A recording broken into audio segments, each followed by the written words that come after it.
Good morning माय viewers. तुम्हाला माहिती आहे का, लहानपणापासून म्हातारपणापर्यंत प्रत्येक वयोगटाला इंग्रजीमध्ये वेगवेगळं नाव आहे. तर चला बघूया ते नावं काय आहेत.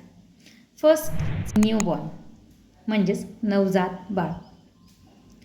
Second, 2 to 12 months, it's infant म्हणजेच लहान बाळ. Next is first to 3 years, it's toddlers म्हणजेच चालायला शिकणारं बाळ. Next is 3 to 12 years, it's child जे मुलगा किंवा मुलगी. 13 ते 19 years, टीनेजर्स म्हणजेच किशोरवयीन. 19 to 30 years, यंग अडल्ट्स किंवा यूथ तरुण. 30 to 45 years, अडल्ट्स किंवा प्रौढ. 45 to 65 years, it's middle age मध्यमवयीन. आणि 65+ म्हणजे सिनियर सिटीजन किंवा एल्डरली ज्येष्ठ नागरिक. बरोबर.